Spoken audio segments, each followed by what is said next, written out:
आज हम यहोशू की पुस्तक में 19वें अध्याय का अध्ययन करेंगे। दूसरी चिट्ठी शिमोन के नाम पर अर्थात शिमोनियों के कुलों के अनुसार उनके गोत्र के नाम पर निकली और उनका भाग यहूदियों के भाग के बीच में ठहरा। उनके भाग में ये नगर है अर्थात बेरशेबा, शेबा, मोलादा, हसर-आल, बाला, एसेम, इल्तोलद, बतुल होर्मा, सिकलग, बेतमरकाबोत, हसर-शुसा, बेतलबाओत और शारूएन। ये 13 नगर और उनके गांव उन्हें मिले। फिर एन, रिम्मोन, एतेर और आशान, ये 4 नगर गांव समेत, और बालतबेर जो दक्षिण देश का रामा भी कहलाता है, वहां तक इन नगरों के चारों ओर के सब गांव भी उन्हें मिले। शिमोनियों के गोत्र का भाग उनके कुलों के अनुसार यही ठहरा। शिमोनियों का भाग तो यहूदियों के अंश में से दिया गया, क्योंकि यहूदियों का भाग उनके लिए बहुत था। इस कारण शिमोनियों का भाग उन्हीं के भाग के बीच ठहरा। तीसरी चिट्ठी जबूलूनियों के कुलों के अनुसार उनके नाम पर निकली और उनके भाग की सीमा सारिद तक पहुंची और उनकी सीमा पश्चिम की ओर मरला को चढ़कर दब्बेशेत को पहुंची और योकनाम के सामने के नाले तक पहुंच गई। फिर सारिद से वह सूर्योदय की ओर मुड़कर किस्लोताबार की सीमा तक पहुंची और वहां से बढ़ते बढ़ते दाबरत में निकली और यापी की ओर जा निकली। वहां से वह पूर्व की ओर आगे बढ़कर गथेपेर और इतकासिन को गई और उस रिमोन में निकली जो निया तक फैला हुआ है। वहां से वह सीमा उसके उत्तर की ओर से मुड़कर हन्नातोन पर पहुंची और यिप्तहेल की तराई में जा निकली। कतात, नहलाल, शिब्रोन, यिदला और बेतलहम, ये 12 नगर उनके गांवों समेत उसी भाग के ठहरे। जबूलूनियों का भाग उनके कुलों के अनुसार यही ठहरा और उसमें अपने अपने गांवों समेत यही नगर है। चौथी चिट्ठी इस्साकारियों के कुलों के अनुसार उनके नाम पर निकली और उनकी सीमा यिज्रेल, कसुल्लोत, शुनेम, हपारेम, शियोन, अनाहरत, रब्बीत, किशियोन, एबेस, रेमेत, एनगन्निम, एनहद्दा और बेतपस्सेस तक पहुंची। फिर वह सीमा ताबोर, शाहसुमा और बेतशेमेश तक पहुंची और उनकी सीमा यर्दन नदी पर जा निकली। इस प्रकार उनको 16 नगर अपने अपने गांवों समेत मिले। कुलों के अनुसार इस्साकारियों के गोत्र का भाग नगरों और गांवों समेत यही ठहरा। पांचवी चिट्ठी आशेरियों के गोत्र के कुलों के अनुसार उनके नाम पर निकली।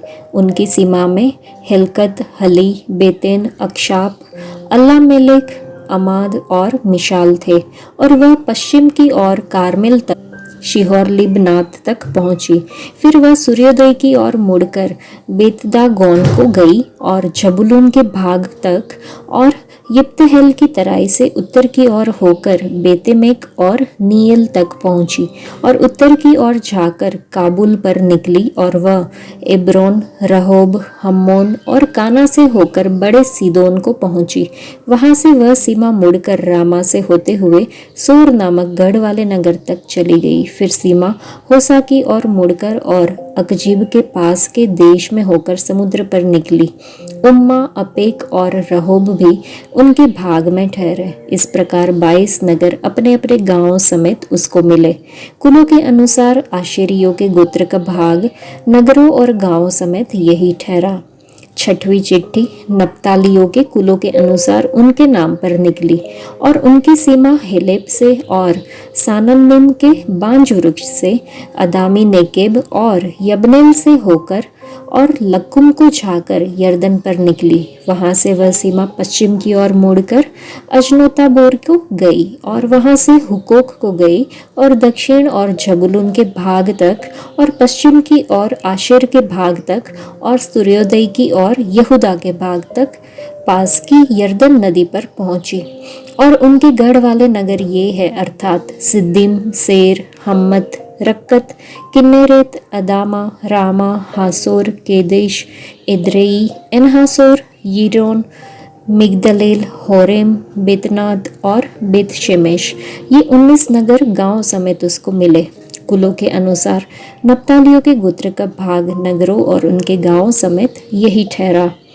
सातवीं चिट्ठी कुलों के अनुसार दानियों के गोत्र के नाम पर निकली और उनके भाग की सीमा में सोरा, Eshtaol, इर्शेमेश, शालबिन, Aijalon, Ithlah, Elon, Timna, इक्रोन, Eltekeh, गिब्बतोन, बालात, यहूद, बने बराक, गत्रिम्मोन, मेयरकोन और रक्कोन ठहरे।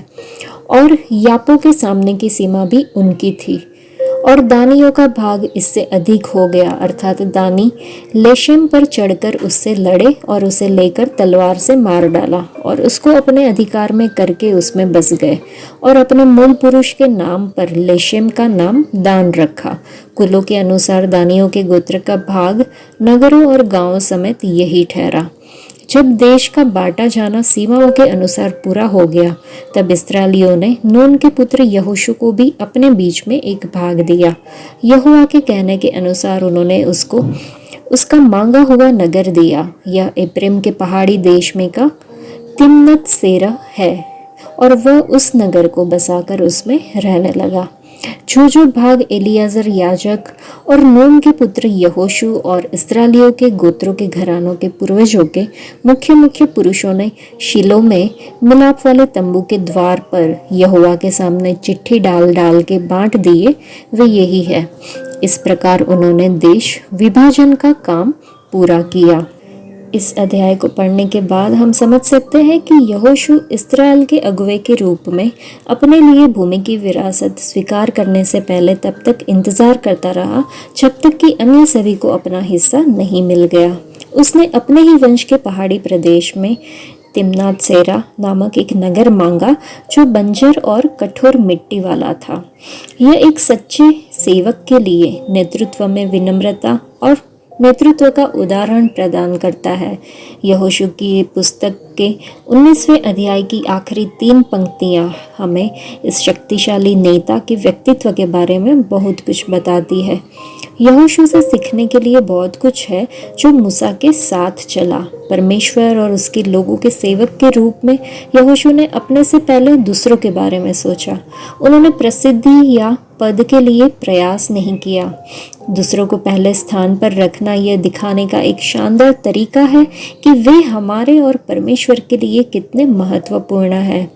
हम जो चाहते हैं या जिसकी आवश्यकता है उस पर ध्यान केंद्रित करना बहुत ही आसान है, लेकिन एक महान मसीही बनने के लिए, एक अच्छे माता या पिता बनने के लिए, एक अच्छा इंसान बनने के लिए हमें यह एहसास होना चाहिए कि हमें दूसरों की सेवा करनी है।